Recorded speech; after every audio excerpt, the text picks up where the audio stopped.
오늘도 귀한 주의 찬양 예배 가운데 나오신 여러분을 진심으로 환영하고 축복합니다. 기도함으로 예배 자리 가운데 나아가겠습니다. 선하신 주님, 우리를 선한 길로 인도해 주셔서 감사합니다. 알 수 없는 우리들의 인생길이지만 실수가 없으신 주님 덕분에 우리는 주 안에서 완전합니다. 주님, 드려지는 이 귀한 예배 가운데 주님 기뻐 받으시고 한량없는 은혜를 베풀어 주옵소서. 감사드리옵고 그리스도 되신 예수님의 이름으로 기도드립니다. 아멘. 우리를 인도하시는 선하신 주님을 찬양하시겠습니다.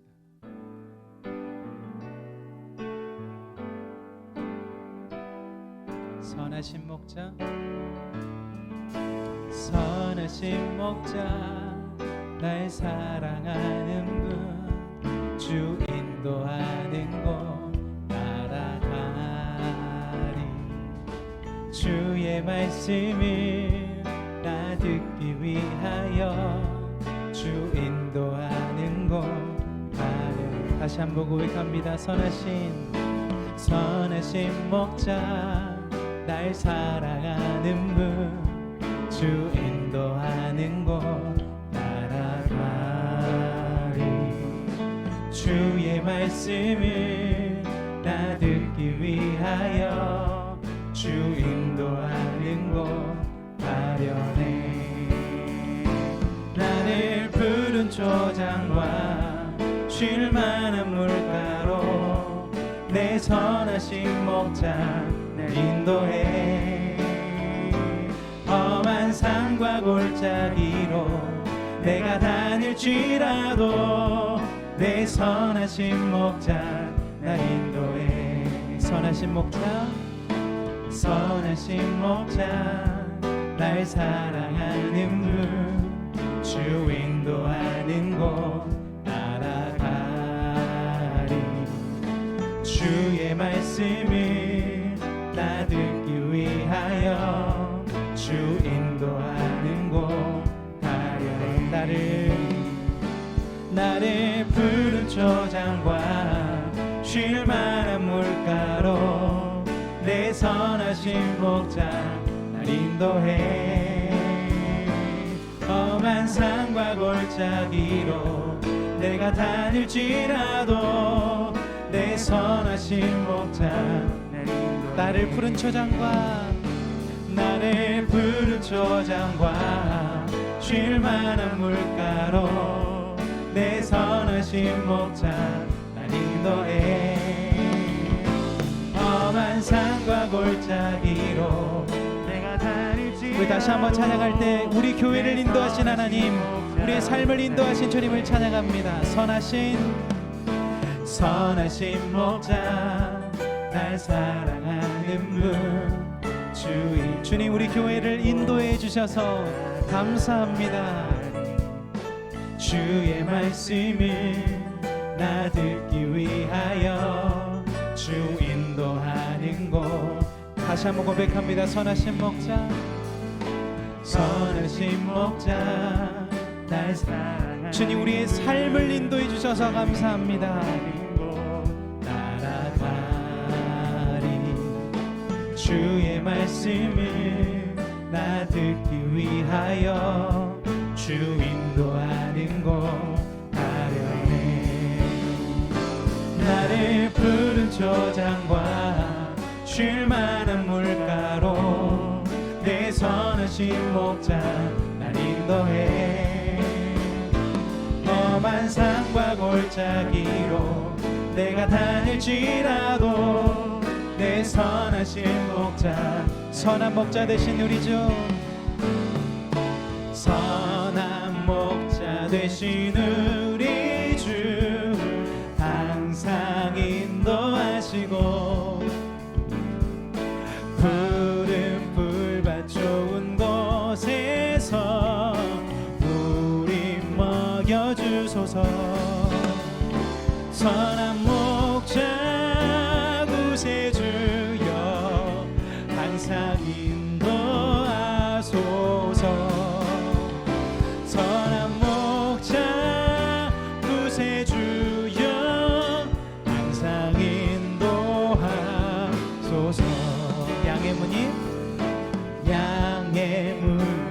되신 예수여 우리 영접하시고 길을 잃은 양의 무리를 항상 인도하소서. 선한 목자 구세주여 기도 들어주소서. 선한 목자 구세주여 기도 들어주소서. 흠이 많고 약한 우리를 용납하여 주시고 주의 넓으신 은혜로 자유 얻게 하셨네. 아멘. 선한 목자 구세주여 지금 나아갑니다. 선한 목자 구세주여 지금 나아갑니다. 일찍 주의 뜻을 따라서 아멘 살아가게 하시고 주의 크신 사랑 베푸사 따라가게 하소서. 선한 목자 구세주여 항상 인도하소서. 선한 목자 구세주여 우리 3절부터 다시 고백합니다. 흠이 많고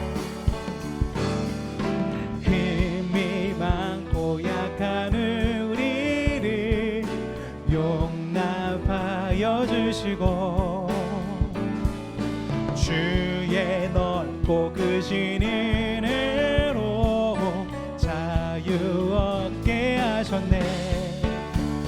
선한 목자 구세주여 지금 나아갑니다.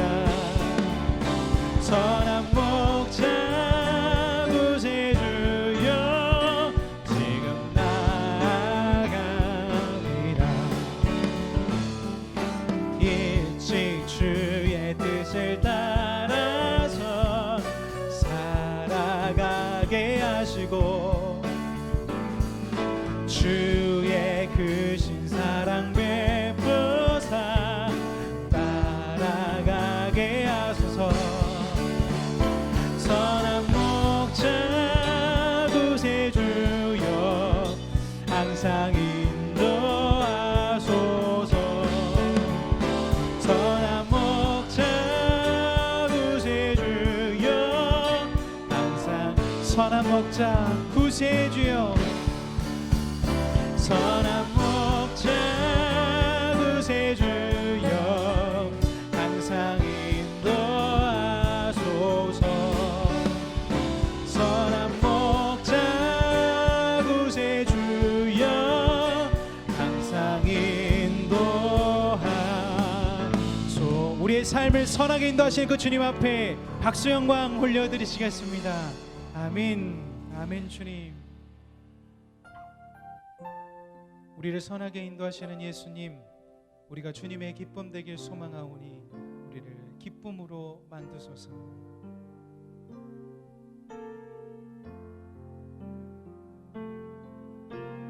나 주님의 기쁨 되기 원하네. 내 마음을 새롭게 하소서. 새 부대가 되게 하여 주사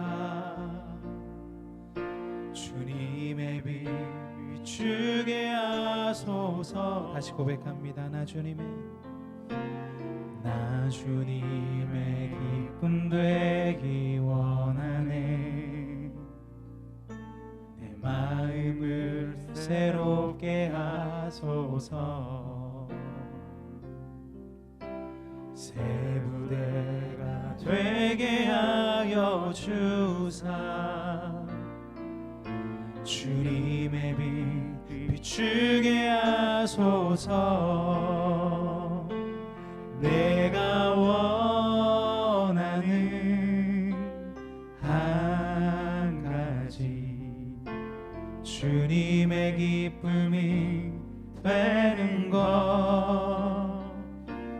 내가 원하는 한 가지 주님의 기쁨이 되는 것. 우리 처음부터 다시 고백합니다. 나 주님의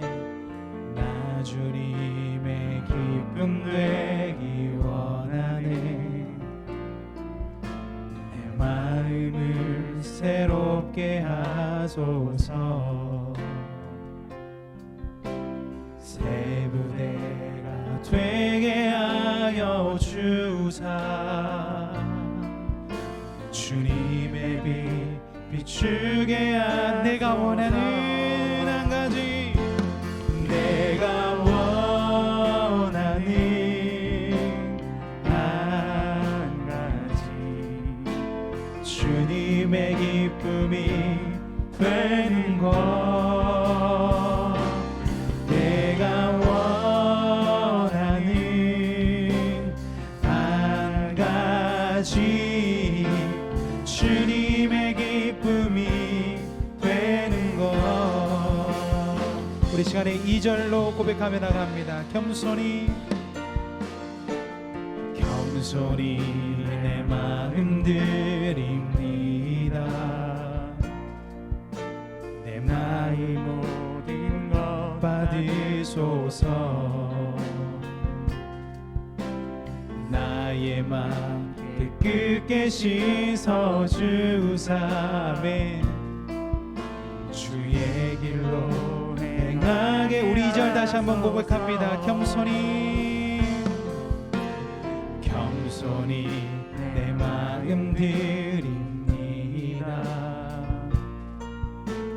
나의 모든 것 받으소서.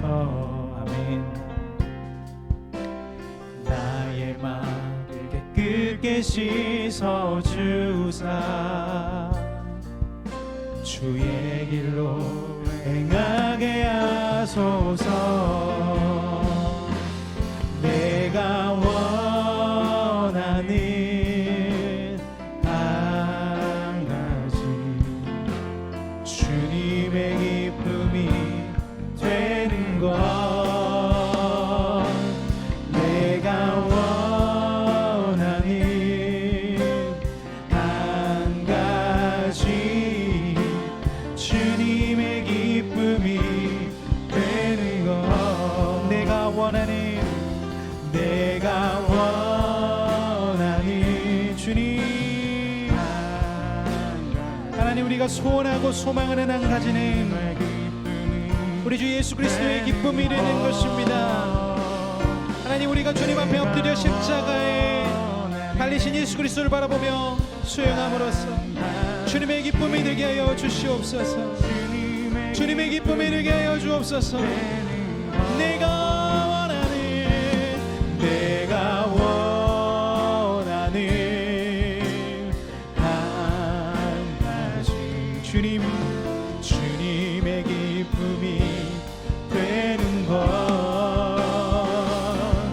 내가 원하는 한 가지 주님의 기쁨이 되는 것. 주 사랑 거친 풍랑에도 깊은 바다처럼 나를 잠잠케 해. 주 사랑 내 영혼의 반석. 그 사랑 위에 서리. 주 사랑 거친 풍랑에도 깊은 바다처럼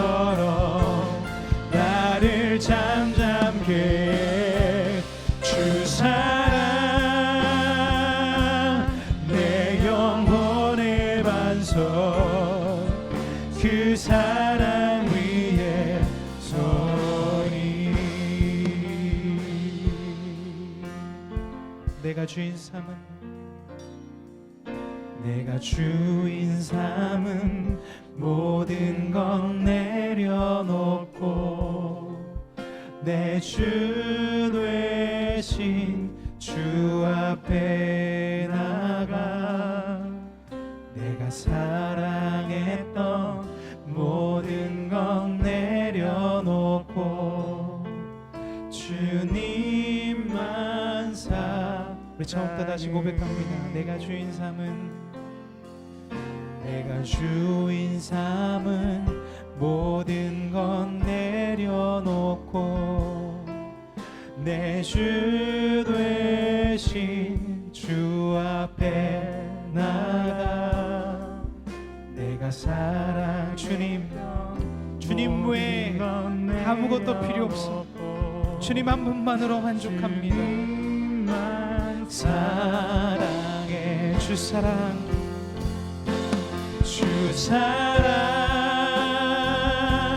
거친 풍랑에도 깊은 바다처럼 나를 잠잠게 해.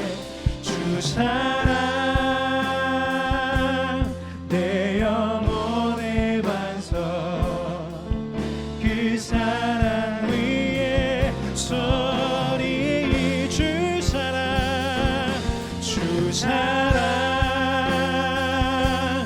거친 풍랑에도 깊은 바다처럼 나를 잠잠게 해. 주 사랑 내 영혼의 반석 그 사랑 위에 서리. 내가 주인 삼은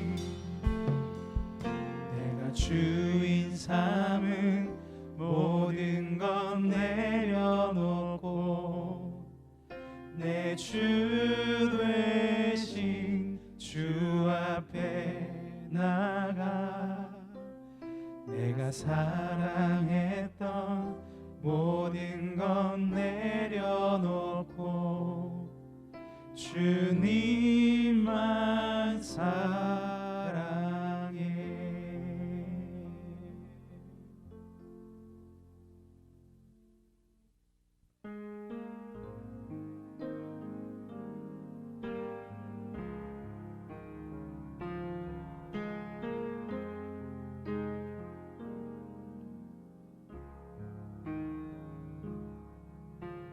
우리 주는 위대하며 능력이 많으시도다. 그의 지혜 무궁하며 인자는 영원하도다. 상한 자들 고치시며 상처를 싸매시도다. 별들의 수를 세시며 이름을 붙이셨도다. 그가 구름으로 하늘을 덮으시며 땅을 위하여 비 준비하시니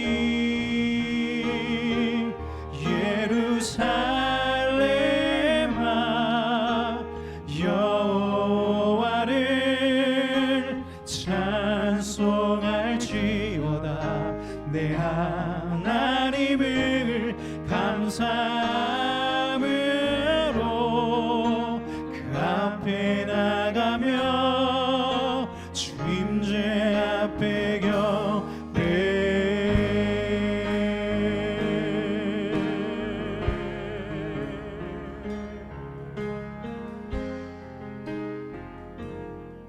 우리 주님은 위대하십니다. 우리 주는 위대하며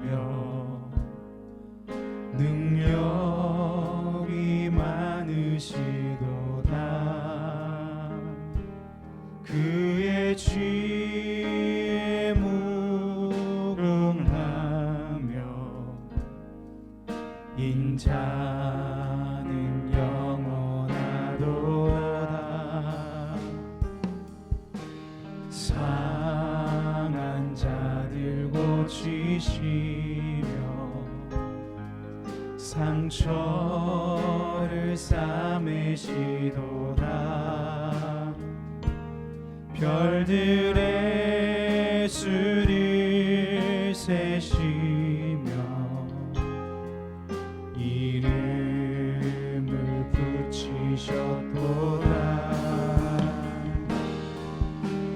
그가 구름으로 하늘을 덮으시며 땅을 위하여 비 준비하시니 예루살렘아 여호와 찬송할지어다. 찬송할지어다. 주님 감사합니다. 함으로 그 앞에 나가며 주 임재 앞에 경배. 그가 구름으로 하늘을 덮으시며 땅을 위하여 비 준비하시니 그가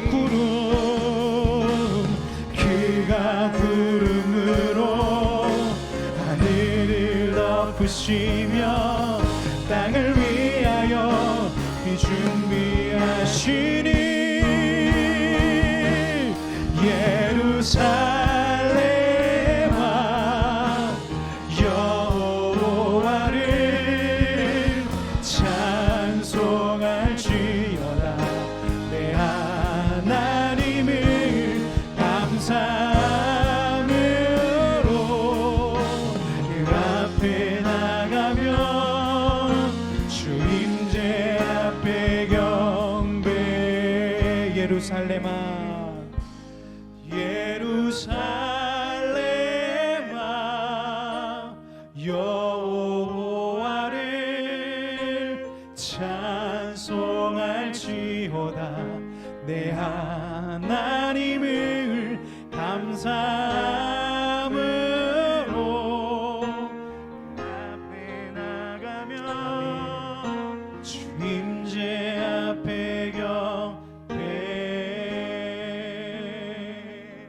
이 시간에 두 가지 기도 제목 가지고 기도하며 나가길 소망합니다. 첫 번째 기도할 것은 주님, 우리가 주님의 기쁨 되길 소망합니다. 주님의 임재 앞에 엎드려 주님을 신뢰하며 나아가는 우리가 되게 하여 주시고 주님께서 준비하신 모든 것들을 선하게 믿사오니 믿음으로 이 길 걸어가는 자 되게 하여 주옵소서라고 기도하시고, 두 번째 기도할 것은 김누리 전사님께서 말씀을 들고 단위에 서십니다. 말씀을 선포할 때 살아계신 하나님 역사가 진동할 수 있게 해달라고 두 가지 기도 제목 가지고 기도하며 주님 옆에 나가도록 하시겠습니다. 기도하시겠습니다. 사랑의 하나님 감사합니다. 예수 그리스도를 말미암아 우리가 참 자유케 되었습니다. 그 놀라움을 선포합니다. 우리 선하게 인도하시고 선하신 주님을 말미암아 우리가 변화되었음을, 그리하여서 우리의 삶이 주님의 기쁨 되기를 소망하는 삶임을 주님 앞에 선포하며 나아갑니다. 우리가 주님 앞에 기쁨 되게 하여 주옵소서. 김누리 전사님께서 말씀을 들고 다니에서 선포할 때 하나님의 놀라운 역사가 일어날 수 있도록 주님께서 함께 해주시고 이 예배 시간 가운데 주님께 뜨겁게 임재하여 주시옵소서.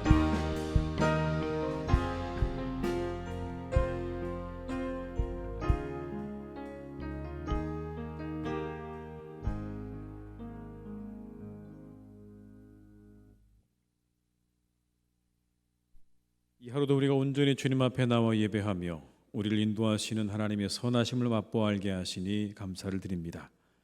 날마다 우리를 인도하시는 하나님의 은혜 가운데 이 예배 시간도 주님께 드리오니 우리 예배를 받아주시고 우리와 함께 하시고 우리의 말씀의 은혜로 역사하여 주시옵소서.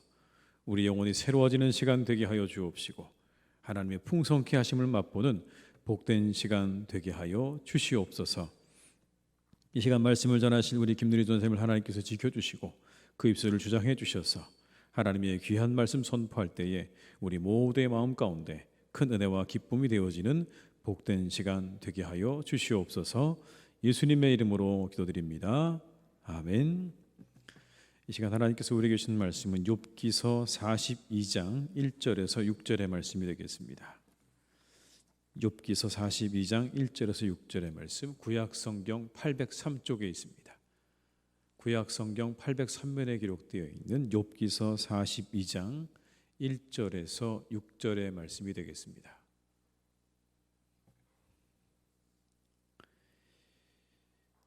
욥기 42장 1절로 6절의 말씀을 제가 봉독하겠습니다. 욥이 여호와께 대답하여 이르되 주께서는 못하실 일이 없사오며 무슨 계획이든지 못 이루실 것이 없는 줄 아오니 무지한 말로 이치를 가리는 자가 누구니이까. 나는 깨닫지도 못한 일을 말하였고 스스로 알 수도 없고 헤아리기도 어려운 일을 말하였나이다. 내가 말하겠사오니 주는 들으시고 내가 주께 묻겠사오니 주여 내게 알게 하옵소서. 내가 주께 대하여 귀로 듣기만 하였사오나 이제는 눈으로 주를 배움나이다. 그러므로 내가 스스로 거두어드리고 티끌과 제 가운데에서 회개하나이다. 아멘. 이 시간 김누리 전사님께서 까닭없는 믿음으로라는 제목으로 말씀을 전해주시겠습니다.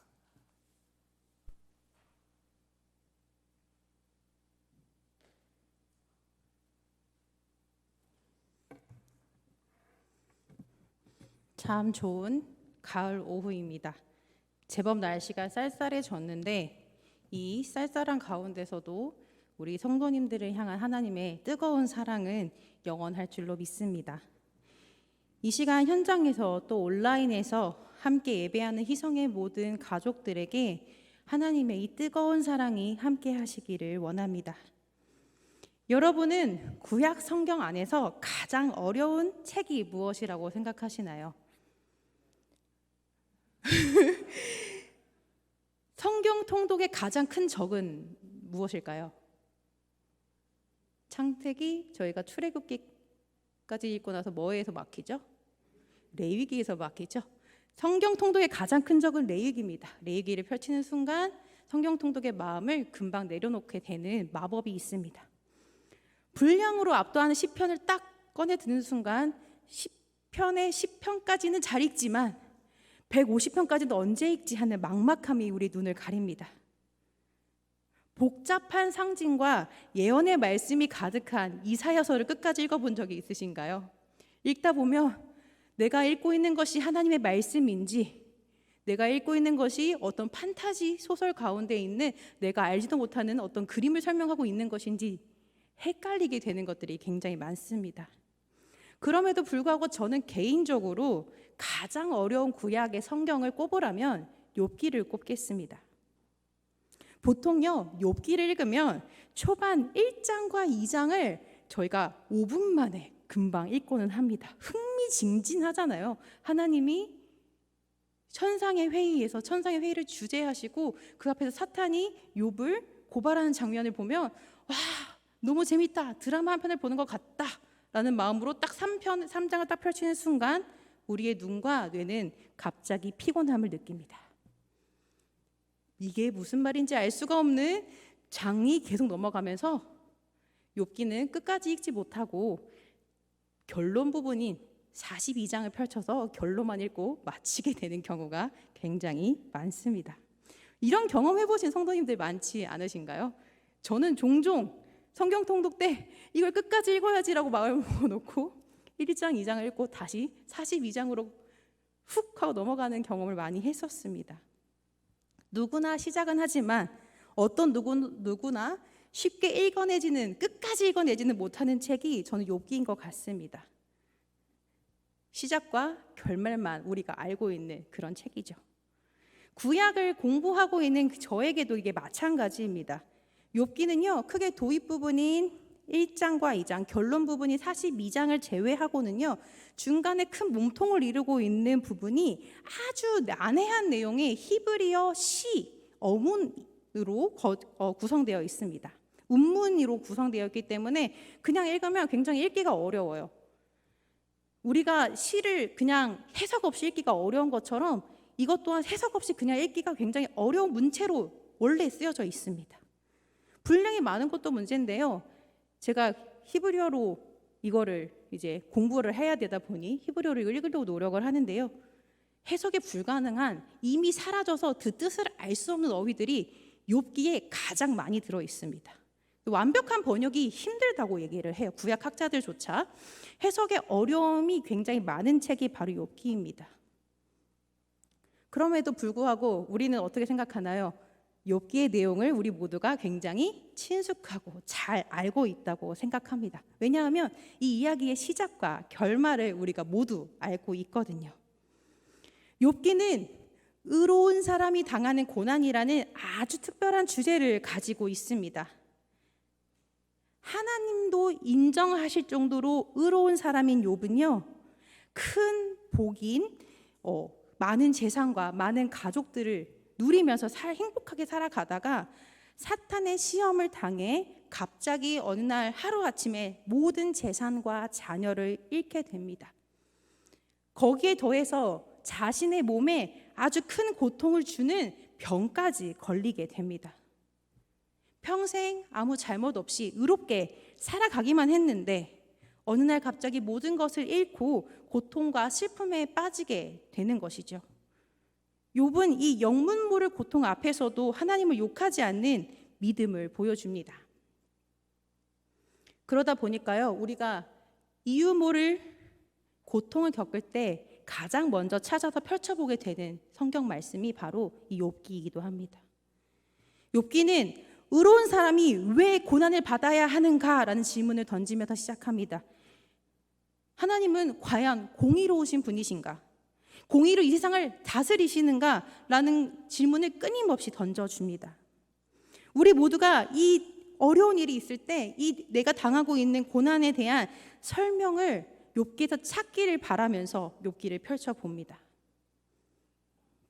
하지만 아까도 얘기했다시피 욥과 세 친구의 이 논쟁은 너무 지루하고 내용이 어려워서 우리가 그 안에서 해답을 찾을 시간조차 가지지 못한 채 책을 덮어버리곤 하죠. 그러다 보니까 욥기 말씀에서 굉장히 사람들이 쉽게 오해하는 구절들이 많이 나와요. 가장 대표적으로요, 욥기에서 가장 유명한 구절인 8장 7절 말씀이 있겠습니다. 내 시작은 미약하였으나 내 나중은 심히 창대하리라. 여러분, 이 말씀 가장 많이 들어보셨을 것 같아요. 주로 우리가 여전히 개업 인사나 축하 문구에 많이 사용하는 구절입니다. 근데요, 원래 이게 이런 맥락에서 사용할 수 없는 구절이란 걸 알고 계셨나요? 욥기 8장 7절 말씀은요, 수아 사람 빌닷이 고통 가운데 있는 욥에게 충고하면서 하는 말입니다. 하나님은 공의로우셔서 공의로 세상을 다스리시는 분이야. 하나님은 절대 틀리실 수가 없으니 네가 틀린 거야. 네가 잘못한 일이 있어서 지금 고난을 받고 있으니까 네가 회개하고 돌아오면 너도 복을 받을 거야. 그 맥락 안에서 나온 게 바로 내 시작은 미약하였으나 내 나중은 심히 창대하리라 라는 이 구절입니다. 고난받는 욥 앞에서요, 책망과 비꼬는 어조로 이야기한 것이 바로 이 구절이에요. 근데 우리가 이 앞뒤 맥락을 빼고 욥의 결말 부분과 연결을 지어서 이 말씀을 하나님 욥에게 주신 축복의 말씀으로 잘못 이해하는 경우가 종종 있습니다. 이것은 결코 욥기가 전하고자 하는 메시지가 아닙니다. 끝까지 하나님을 잘 믿고 원망하지 않으면 복을 받는다는 내용이 욥기가 원하고 바라고 전하고자 했던 메시지가 아니라는 것이죠. 욥기는요, 하나님 앞에서 우리가 어떻게 살아가야 되는지에 대한 그 하나님의 이 세상을 다스리시는 그 법칙에 인과응보가 잘못되었다라고 이야기하는 책이 바로 욥기입니다. 욥이라는 이 주인공의 이름이 바로 그 모든 내용을 사실 담고 있어요. 욥, 히브리어로 이욥이라고 읽는 이 히브리어 이름은요, 원래 아이에브라고 하는 미워하다라는 동사에서 파생된 단어입니다.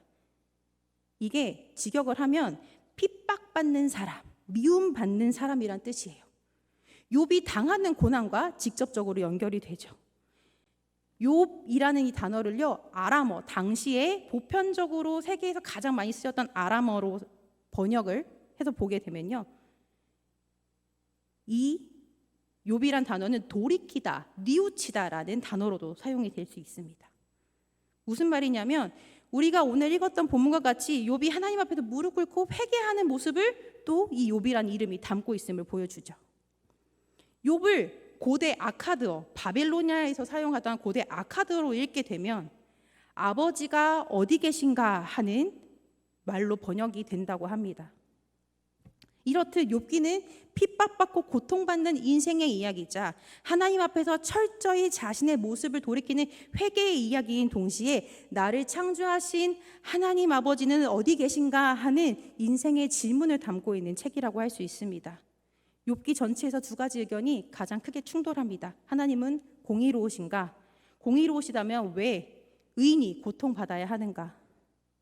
욥과 세 친구 모두 하나님은 공의로우시고 이 공의로 세상을 다스리신다는 전제를 가지고 이야기합니다. 그런데요, 이 두 친구의 의견이 자꾸 충돌하는 이유는 이 고난을 당하는 자신, 욥이 어떤 사람인가를 정의하는 내용에 따라서 입장이 달라져서 계속 충돌을 하게 됩니다. 세 친구는 공의로우신 하나님은 절대 틀리실 수 없기 때문에 반드시 선한 자에게는 복을, 악한 자에게는 벌을 주시는 분이라고 주장을 합니다. 그러니까요, 고난을 받는 욥은 선한 사람일 수가 없는 거예요. 반드시 악인이어야만 하는 겁니다. 그리고 결론이 바뀔 수가 없겠죠. 너는 악인이야, 그걸 인정해. 끊임없이 세 친구가 욥에게 이야기합니다. 하지만요, 욥은요, 자신의 신실한 믿음, 의로운 삶에 대한 자신감이 있는 사람이었어요. 확신이 있었어요. 나는 절대 잘못을 저지르지 않았어. 공의로 다스리시는 하나님이 왜 나에게 이런 고통을 주시는지 나는 알 수가 없어. 나는 벌을 받을 만한 이유가 전혀 없어. 억울함과 비통함을 담아서 울부짖을 수밖에 없습니다. 하나님의 공의를 인정하기 때문에요.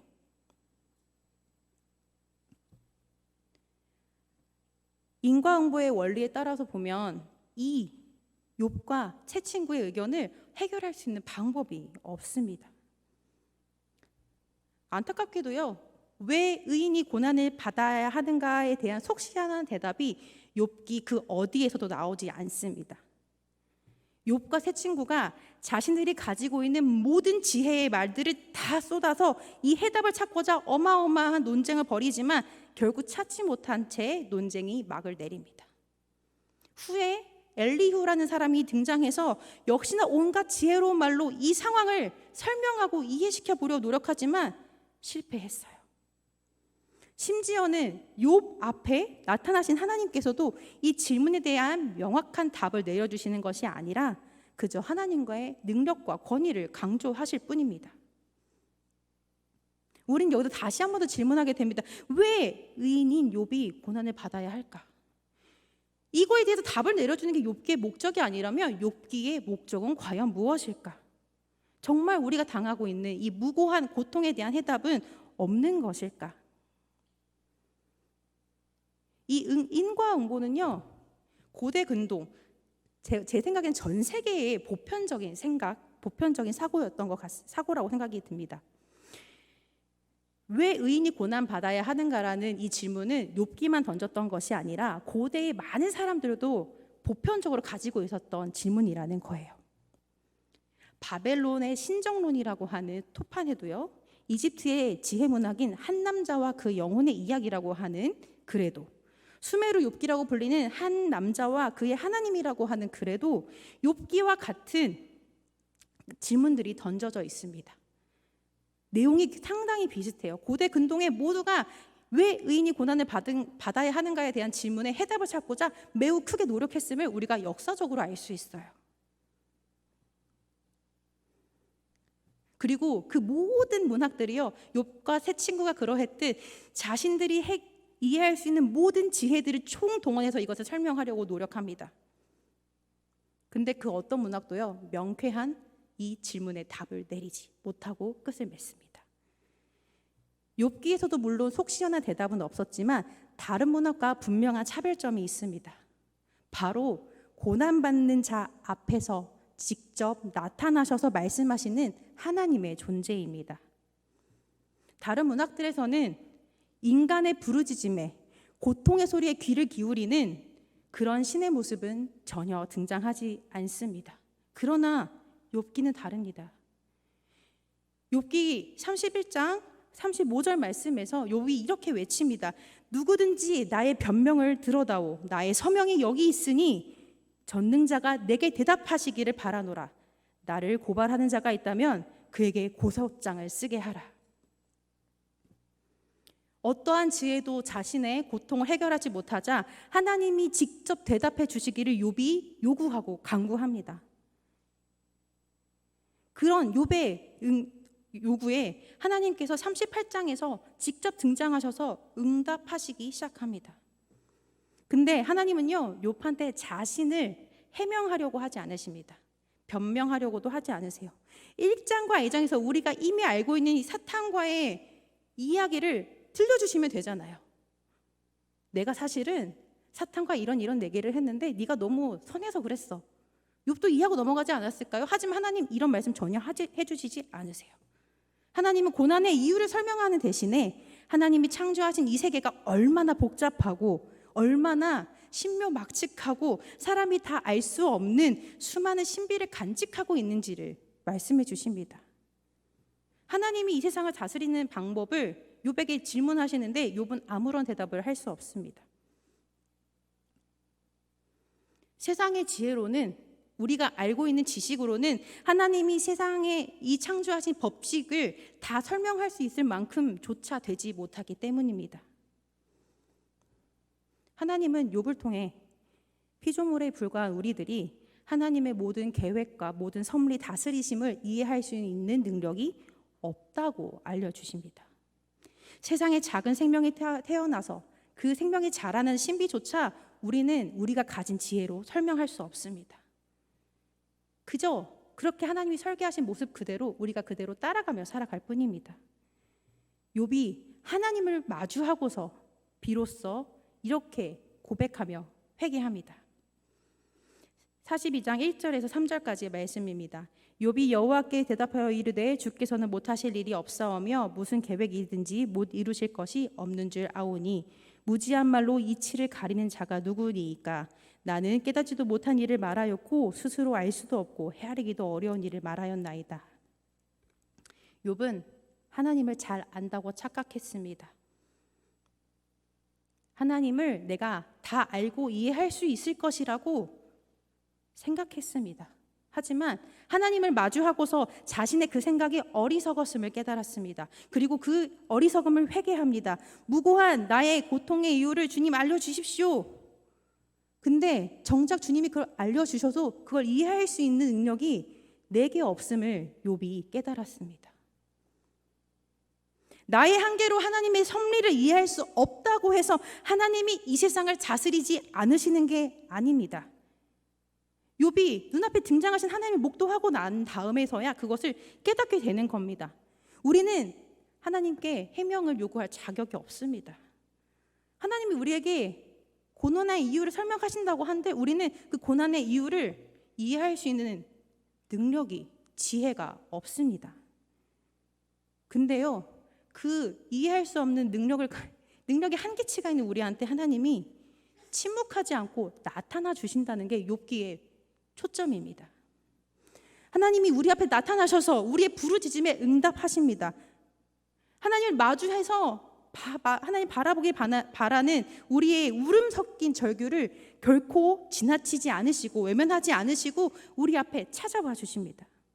이것이 바로 욥기가 전하려는 메시지이고 고대 근동 문학 속의 그 수많은 지혜 문학들과 다른 우리 하나님의 모습입니다. 욥이 비로소 이렇게 고백합니다. 내가 말하겠사오니 주는 들으시고 내가 주께 묻겠사오니 주여 내게 알게 하옵소서. 내가 주께 대하여 귀로 듣기만 하였사오나 이제는 눈으로 주를 배웁나이다. 귀로 듣기만 하던 하나님을 눈으로 바라보게 된 욥은 하나님을 인정하지 않을 수가 없게 되었습니다. 하나님을 마주한 욥의 반항은 해답을 요구하는 외침이 아니라 하나님 앞에서 모든 것을 내려놓고 잠잠히 엎드리는 겸손의 모습으로 변화하게 됩니다. 이 세상에 까닭 없는 고난, 의로운 사람이 당해야만 하는 부당한 고난이 있습니다. 왜 그런 고난이 찾아오는지 우리는 그 복잡한 뒷사정을 알 방법이 없습니다. 우리가 가진 이 세상의 어떤 지혜로도 해결할 수 없고 그 누구도 명쾌한 답을 내려줄 수 없는 문제입니다. 답을 찾을 수 없는 문제 앞에서 왜 저에게 이런 일이 일어나야 하나요? 라고 외치는 우리에게 하나님은 해답을 알려주시기보다 직접 나타나셔서 하나님이 참 하나님이 되심을, 우리의 하나님 되심을 보여주십니다. 하나님을 목도한 사람은요, 자신이 당하는 고난을 더 이상 바라보지 않게 됩니다. 시선이 하나님을 보았기 때문에 하나님을 향해서 고정이 되기 시작하는 것이죠. 고난이 당장 해결되지 않더라도 내 부르짖음에 응답하셔서 나를 찾아오신 하나님을 향한 신뢰로 이 고난을 감내해 나갈 힘을 얻게 됩니다. 욥은 그제서야 비로소 깨닫습니다. 자신에게 이미 주어졌던 수많은 복들이 자기가 행했던 의로운 삶에 대한 보상이 아니라 그저 하나님의 은혜였음을 말입니다. 그리고 자기가 앞으로 살면서 주어질 어떠한 복도 결코 자신의 의로운 행동의 결과가 아니라 온전한 하나님의 사랑과 은혜임을 진심으로 고백하게 될 것입니다. 욥기는 하나님을 원망하지 말라고 가르치지 않습니다. 하나님께 왜라고 묻지 말라고 하지도 않습니다. 욥은 실제 하나님을 원망했고요. 하나님께 대들었고요. 하나님께 억울함을 아주 적극적으로 토로했습니다. 하지만 욥기 속 하나님은요, 욥이 자신의 삶을 저주하며 하나님이 공의롭지 못하다고 하나님을 탓하는 것을 결코 책망하지 않으십니다. 도리어 그 소리에 반응하셔서 찾아와 주셨습니다. 우리는 욥기를 통해 나의 부르짖음에 응답하시는 하나님, 나를 찾아와 주시는 하나님을 만날 수 있음을 배울 수 있습니다. 욥기는 우리 수준에서 하나님을 판단하려 하지 말고 하나님의 지혜와 선하신 성품을 신뢰하라고 알려주는 책입니다. 고난 가운데서 적극적으로 울부짖고 하나님을 찾으면 하나님을 볼 수 있다. 그렇게 가르쳐 줍니다. 까닭 없는 고난에 갇혀 있었던 욥은 이제 까닭 없는 믿음을 얻고 자유를 얻게 됩니다. 그리고 회복하게 되죠. 우리가 하나님을 믿는 믿음이 어떠한 이유나 근거로 시작되는 것이 아니라 하나님이 그저 하나님이시기에 신뢰해야만 한다는 것을 욥기는 가르쳐 줍니다. 여기에는 어떠한 설명과 이해가 필요하지 않다고 이야기해 줍니다. 하나님께서는 우리가 욥과 같은 믿음을 가지시기를 원하십니다. 까닭 없는 고난을 만났을 때 도리어 까닭 없는 믿음으로 성숙해 가기를 바라십니다. 설명과 해석이 필요 없는 절대적인 신뢰를 하나님을 향해 바라라고 이야기하십니다. 인과응보에 갇혀서 두려움으로 강제적인 의로움을 실천하는 것이 아니라 하나님이 하나님 되시기에 우리가 그 하나님을 바라보기 때문에 그 창조하신 모습 그대로 우리가 의로운 삶을 살아가기를 하나님은 원하십니다. 어설픈 지혜로 우리의 고난의 이유를 찾으려고 하는 것보다 선하고 신실하신 하나님을 끝까지 신뢰하면서 하나님이 우리를 만나주시길 부르짖는 것이 하나님이 더 기뻐하시는 일이라는 뜻입니다. 사랑하는 희성의 성도님들, 지금 이 자리에도 알 수 없는 고난으로 힘든 시간을 보내시는 분들이 계실 줄로 압니다. 저 역시 올해 초에 어머니를 떠나보내고 그런 시간을 보내고 있습니다. 그 시간 가운데 제가 욥기를 묵상하며 깨닫게 된 것은 욥이 얻은 것이 고난에 대한 해답이 아니라 하나님을 향한 신뢰였다는 것입니다. 없는 해답을 찾아서 헤매기보다 하나님의 선하신 성품을 의지함이 그 고통을 이겨낼 수 있는 유일한 방법임을 욥기를 읽으면서 깨닫게 되었습니다. 이유를 모르는 아픔 가운데 계신 모든 분들이 하나님을 눈으로 뵙게 되길 소망합니다. 하나님이 하나님 되심을 만나고 경험하게 되시기를 원합니다. 그래서 이 세상의 지혜가 절대로 줄 수 없는 참 위로와 자유를 얻으시기 바랍니다. 42장 하반부에서 욥이 다시 얻은 재물과 자녀들은 절대 고난에 대한 보상이 아닙니다. 욥의 의로움에 대한 대가가 아닙니다. 그저 하나님의 사랑과 은혜일 뿐입니다. 보상을 바라면 내가 받은 것이 내가 당한 고난에 비해 작고 보잘것없어 보일 수 있지만 내가 그것을 선물로 여기면 아무리 작은 것이라도 감사로 받을 수 있게 되겠죠. 내 고난과 하나님의 보상을 저울질하면서 계산하면 나는 항상 손해보는 것 같은 억울함에 휩싸일 수밖에 없습니다. 그런데요, 하나님이 이 세상을 다스리는 이 섭리의 원칙이 진짜 인과응보라면요, 그 누가 하나님 앞에 바로 설 수 있을까요? 우리 중에 그 누가 하나님의 형벌 앞에서 자유로울 수 있을까요? 하나님의 법칙이 인과응보였다면 우리 삶에서 결코 구원은 없었을 것입니다. 하나님께서는 예수 그리스도를 우리에게 보내주셨습니다. 스스로 인간의 모습이 되어 피조물의 고난에 참여하셨습니다. 무고한 고통을 직접 당하셨고 엘리 엘리 라마 사박다니를 외치셨습니다. 욥과 같은 모습으로 고통당하는 우리의 모습으로 우리 옆에 함께 하셨습니다. 하나님은 이 세상을 인과응보로 다스리지 않으십니다. 그렇다고 하나님이 우리의 억울한 것을 못 들은 척, 못 본 척 하시는 분은 결코 아닙니다. 하나님은 갚아야 할 것을 갚으시고 칭찬할 것을 칭찬해 주시는 분이십니다. 그러나 이것은 인과응보의 원칙에 따라서가 아니라 하나님을 의지하는 자들을 향한 하나님의 선하신 뜻으로 인하여 주시는 것들입니다. 까닭 없는 고난 속에서 하나님의 까닭 없는 사랑의 선하신 뜻이 있음을 신뢰하시기 바랍니다. 내가 하나님의 까닭 없는 사랑을 받고 있음으로 위로를 얻으시기 바랍니다. 그리고 우리 역시도요, 까닭 없는 믿음으로 주님을 신뢰하며 어떤 고난 앞에서도 주님의 얼굴을 먼저 구할 수 있게 되기를 바랍니다. 이 자리에 함께 하시는 모든 성도님들, 까닭 없는 고통을 넘어서서 까닭 없는 믿음으로 신실한 하나님의 은혜에 감사할 수 있는 그런 믿음의 삶을 살아가시기 소망합니다. 함께 기도하겠습니다. 사랑의 아버지 하나님, 감사와 찬양을 올려드립니다. 우리 인생에 설명할 수 없는 많은 어려움과 고난들이 있지만 그 고난들을 결코 무시하거나 좌시하지 않으시고 우리의 부르짖음을 그냥 지나치지 않으시고 끝까지 들어주시는 하나님이 우리 하나님이심을 감사드립니다. 우리가 고난 중에 하나님을 찾을 때, 우리가 고난 중에 주님의 얼굴을 구할 때 주님 우리를 만나 주시고 주님의 선하신 뜻을 알려주실 것을 믿습니다.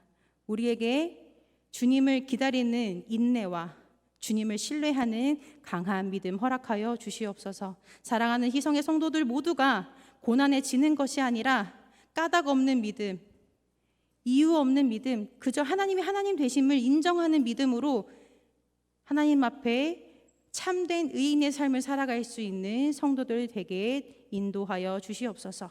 감사드리며 예수님 이름으로 기도드립니다. 아멘.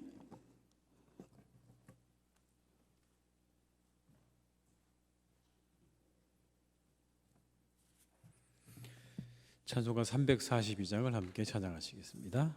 342장입니다.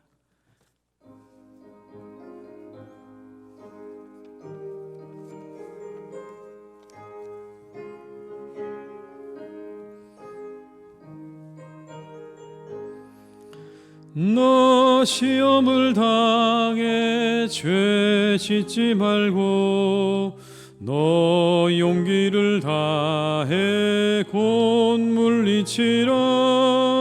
너 시험을 이겨 새 힘을 얻고 주 예수를 믿어 늘 승리하라. 우리 구주의 힘과 그의 위로를 빌라. 주님 내 편에 서서 항상 도우시리. 내 친구를 삼가 잘 선택하고 너행을 삼가 늘 조심하라. 너 열심을 다해 늘 충성하고 온 정성을 다해 주 봉사하라. 우리 구주의 힘과 그의 위로를 빌라 주님 내 편에 서서 항상 도우시리. 잘 이기는 자는 상 받으리니 너 낙심치 말고 늘 전진하라. 내 구세주 예수 힘 주시리니 주 예수를 믿어 늘 승리하라. 우리 구주의 힘과 그의 위로를 빌라 주님 내 편에 서서 항상 도우시리. 네, 광고 말씀을 몇 가지 드리겠습니다. 10월 축도날의 기도회가 10월 1일 토요일 새벽 5시 반에 본당에서 있겠습니다. 많은 참여해 주시기를 부탁드립니다. 10월 대신방위에서 기도해 주시고요. 매주 화요일에 있는 성경 강좌위에서도 많은 참여와 관심을 부탁드립니다. 10시, 11시 두 번 있다는 거 기억하시고 많이 참여해 주시기를 다시 한번 부탁드립니다. 한 주간도 은혜 가운데 또 하나님 주신 축복 가운데 행복하게 보내시는 한 주간 되시기를 주님의 이름으로 축원합니다. 기도하시겠습니다. 지금은 우리 주 예수 그리스도의 은혜와 아버지 하나님의 크신 사랑하심과 성령님의 교통하시며 인도하신 은혜가 어떠한 고난 앞에서도 우리와 함께 하시고 우리를 인도하시는 선하신 하나님을 믿는 믿음으로 이겨나가기로 다짐하며 세상으로 나아가는 우리 모든 교우들과 가정과 일터 위에 사랑하는 우리 교회 위에 나라와 민족 위에 온 열방 위에 이제와 영원토록 함께 하시기를 간절히 축원하옵나이다. 아멘.